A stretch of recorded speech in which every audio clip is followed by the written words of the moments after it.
We're not stepping on your toes, Marty. We just got the mandate. We got to compare notes with what you got. Yeah. Here, you want detective? No. Thanks, Kathleen. You got it. Xerox all you want. Make you feel like good cops. Part of the reason for the pace of the investigation up till now is that this is how real police cases work. They last for weeks, and then they last for years. When we see Cole and Hart's mourning process in context of their investigation, it's to show both the passage of time that this case is not just, going from the red in 4 or 5 days, that it's also taking place while they're living. Seeing things is something a detective is supposed to do, obviously, and scrutinizing detail. Every episode is going to have revelations, and things will move forward. But I want our revelations to be matched by the revelations we observe in character. Kind of strange. Like you might be dangerous. Of course I'm dangerous. I'm police. I can do terrible things to people. With impunity. So we learn about Cole's history. You get a fairly full accounting and where he came from that on the surface might not explain but illuminate some of his more misanthropic tendencies. Your mom's still alive? Maybe. And we learn a lot about Marty's other life. When he's forced to be the family man, I think he's internally suffering. I come home to one place where there's supposed to be peace and calm, and you throw this Who shit. told you that?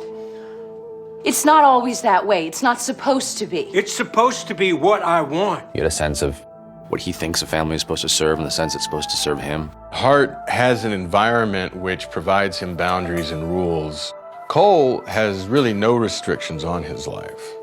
By pulling himself away from society, Cole has a much more clear sense of his place in the world and what he doesn't want to do. And yet he adheres to a very strict code. He believes his redemption lies in countering the world and not averting his eyes. And I think the reasons they're at odds are more nuanced than what we've seen before. It's giving you a familiar trope. 2 cops don't exactly get along, fairly new partners, working a big case. But the reasons they don't get along, I think, are very particular to these particular individuals. This is the way these men process the world and deal with things. Maybe we got started on the wrong foot there.